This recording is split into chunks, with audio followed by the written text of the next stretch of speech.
Olá pessoal, hoje eu vou trabalhar com vocês a semana 3 do nosso PET volume 7 de Geografia, na página 55. Hoje nós vamos estudar mais 2 dos 6 domínios que foram apresentados na primeira semana, como o domínio dos mares de morros e o domínio do cerrado. O domínio dos mares de morros, ele se estende por toda essa faixa litorânea do país, que vai desde a região nordeste até a região sul. Foi o primeiro a sofrer com a ocupação europeia, justamente porque os portugueses chegaram no litoral do país, e isso nós vamos ver mais adiante.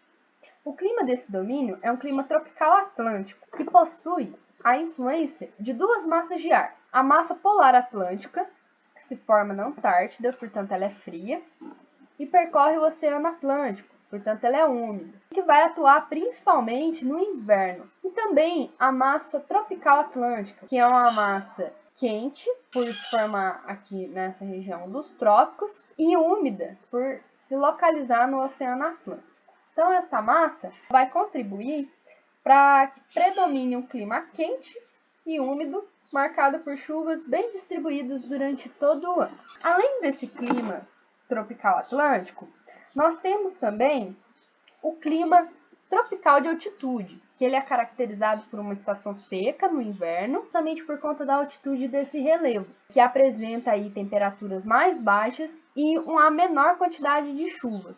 O relevo desse domínio morfoclimático é um relevo marcado por grande quantidade de serras. Então, é justamente por conta dessas altitudes elevadas dessas serras é que nós temos aí esse clima tropical de altitude. Então, esse relevo é o aspecto visual que deu origem ao nome Mares de Morros, consagrado aí pelo geógrafo Aziz Abissado. O nome desse domínio é uma referência aos topos arredondados formados a partir do regime constante de chuvas, que causa a erosão e o arredondamento desses topos. Então, é justamente por criar esse aspecto de ondas é que foi denominado esse domínio como Mares de Morros. A respeito da sua vegetação, nós temos 3 tipos. A Mata Atlântica, que é uma floresta tropical, marcada por árvores altas, em copas largas, e possui também uma grande diversidade de espécies. É o que mais vem sofrendo com o desmatamento, desde o processo de colonização do Brasil, que se iniciou aí no litoral, e foi onde se concentrou as atividades econômicas. Então, durante a colonização do Brasil, nós tivemos vários ciclos de atividades econômicas, como, por exemplo, a extração do pau-brasil, o ciclo da cana, o ciclo do café. Para que fosse possível o plantio dessas culturas, essas áreas foram desmatadas. Então, esse desmatamento vem ocorrendo desde o período colonial. Somente 7% da cobertura vegetal da Mata Atlântica ela está preservada, ou seja, 93% já foi devastado. Outros fatores também que contribuíram para esse processo foi a questão da industrialização e também da urbanização, que se iniciou aí no Rio de Janeiro, São Paulo, onde se concentrava essa vegetação. E quais que são as consequências disso? Por conta de se extinguir esse ambiente, se concentra essa fauna local, também tem como resultado a perda da biodiversidade. Além disso, também, nós temos como consequência os deslizamentos de encosta. Esse processo, ele é um processo natural, só que por conta da urbanização, se torna mais intenso. Por que ele é um processo natural? Porque devido ao clima, que caracteriza chuvas constantes, esse solo ele fica constantemente encharcado e ele não consegue suportar.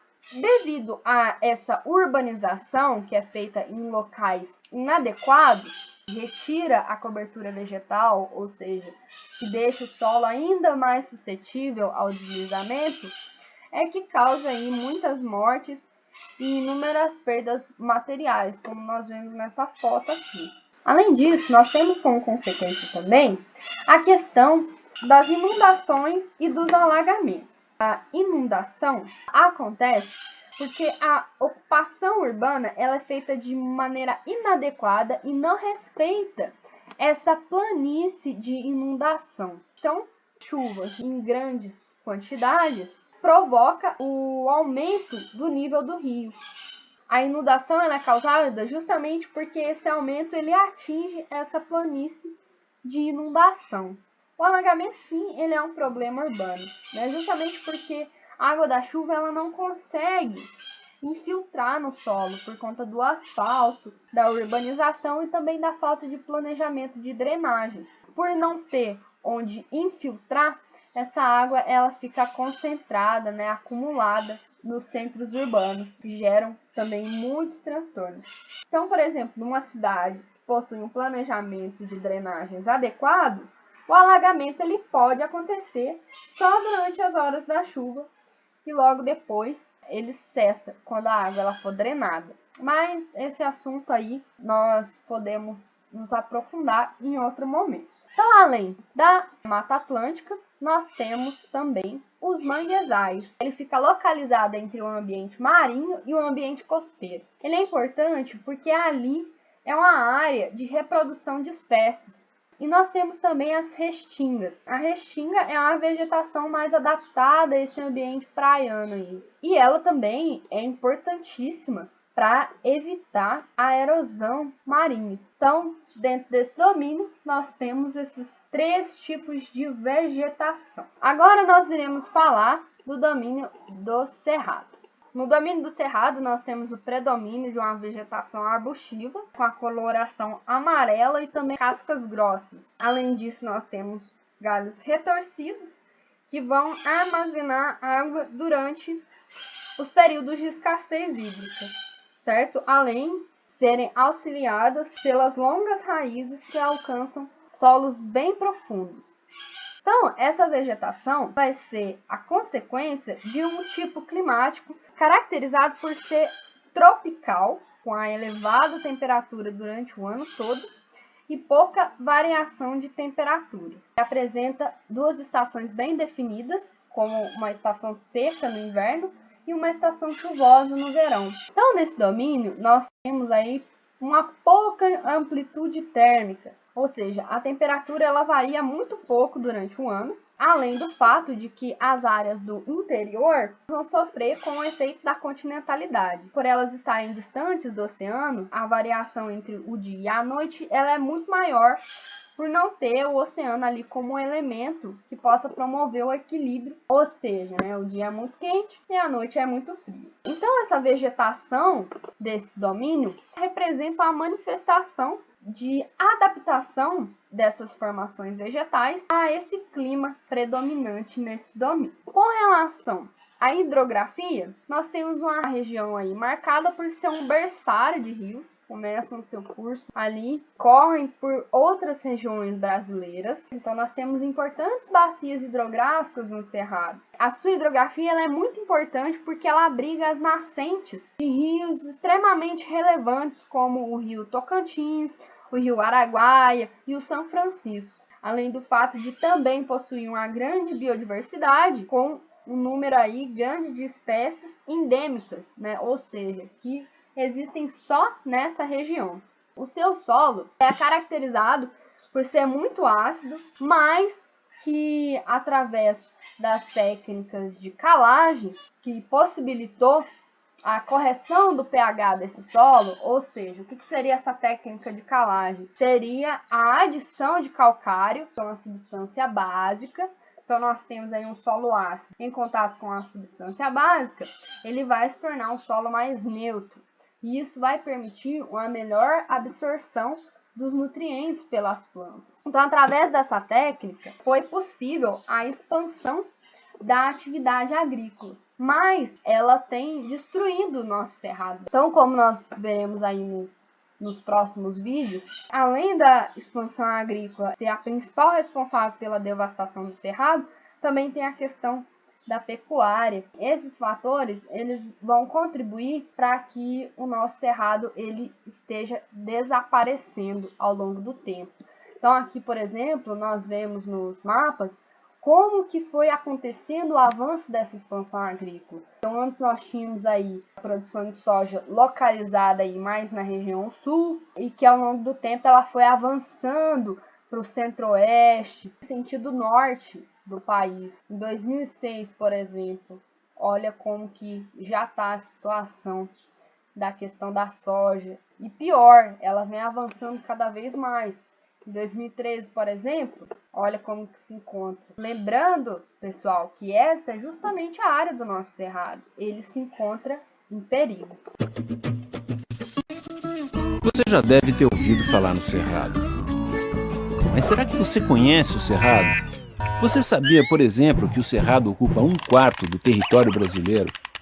São mais de 2 milhões de quilômetros quadrados. Tanto que é a segunda maior formação natural de toda a América do Sul e a savana mais rica do mundo.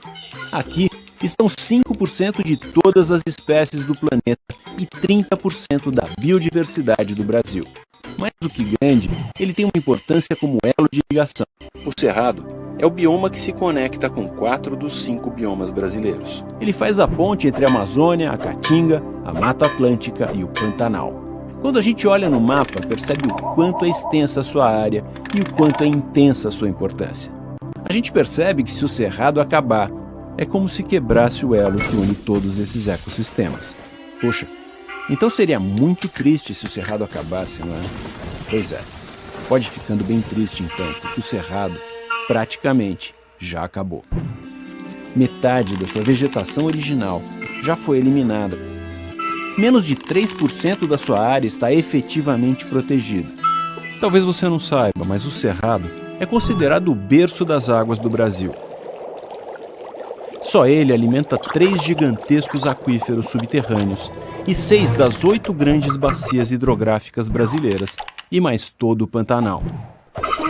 O cerrado é vital para a preservação da água no Brasil. Ele é como uma floresta invertida. A gente explica. Enquanto a Amazônia, por exemplo, tem árvores enormes com raízes pequenas, o cerrado possui árvores menores com raízes muito grandes. O cerrado funciona como uma grande esponja que absorve e distribui a água por toda a região.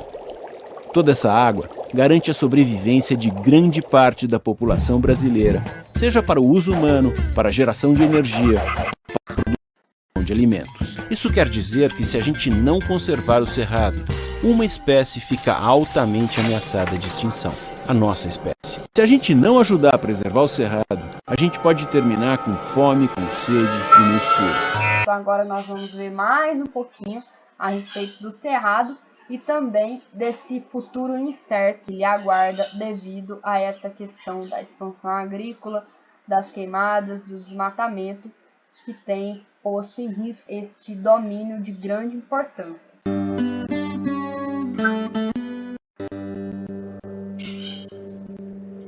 Verde até onde a vista alcança. Colorido nos mínimos detalhes.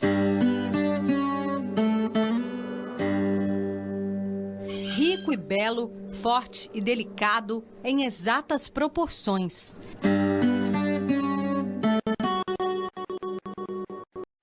É o cerrado, bioma que ocupa 24% do território brasileiro e 5% da biodiversidade do planeta.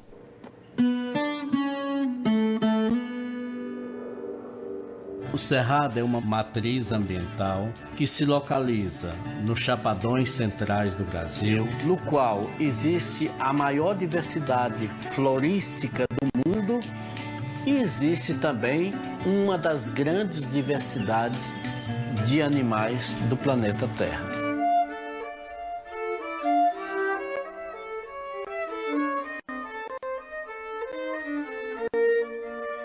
Tão belo, tão importante, que foi parar nas telas do cinema, no documentário Ser Tão Velho Cerrado.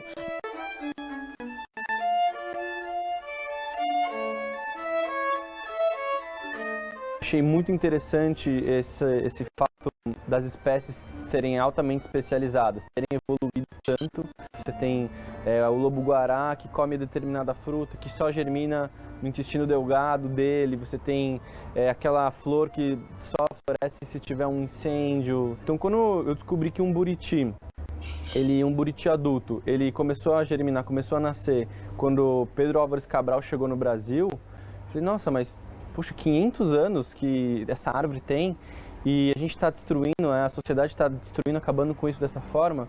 Mas e se a gente precisar disso? Se isso for importante para a nossa existência enquanto sociedade, enquanto povo brasileiro, a gente está perdido, né? No meio da beleza que a natureza levou milhões de anos para construir, chamou a atenção do diretor a rapidez do homem para destruir.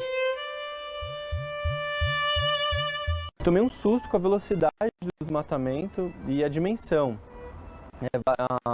Essa estrada que vai de Brasília até Alto Paraíso de Goiás, que costumava ser uma estrada cheia de cerrado dos dois lados, hoje você passa, só tem monocultura de soja ali.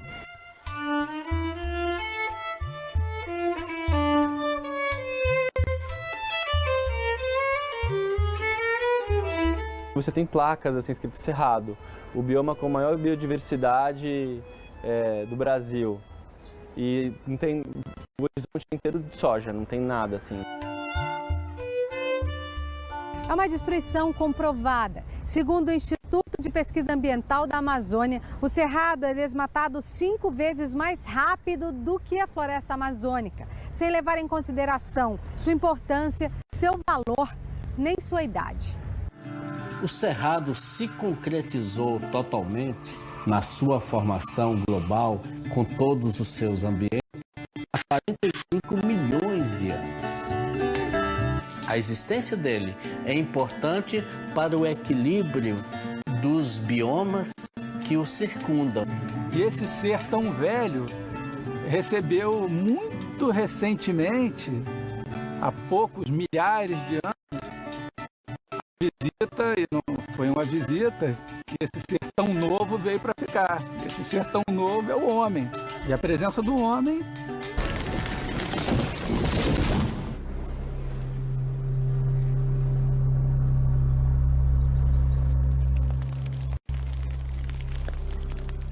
A principal razão de se preservar o cerrado é a questão da água. Águas sagradas, bem precioso, é preciso cuidar. Quantidade e qualidade de água disponível para abastecimento público no Brasil. Então as pessoas, a gente está falando das pessoas.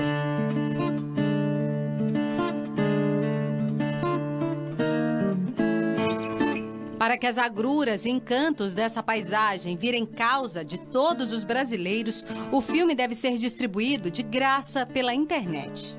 O público desconhece ou não liga para o cerrado, de forma geral.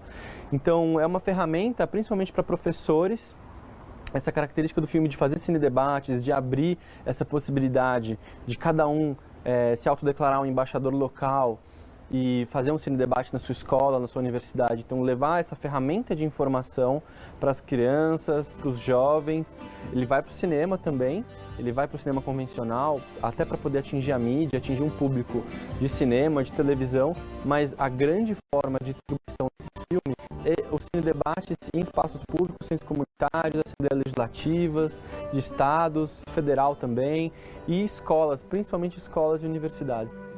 Antes que desapareça, é preciso que seja protegido para continuar a ser tão belo cerrado. O cerrado, ele me ensinou primeiro que eu não deveria ser um ambientalista, que eu deveria ser um humanista. Que eu tenho que pensar, ao pensar na preservação do cerrado, que é um bioma tão antigo, fica muito evidente que a gente não está lutando pelo cerrado. A gente está lutando pela raça humana.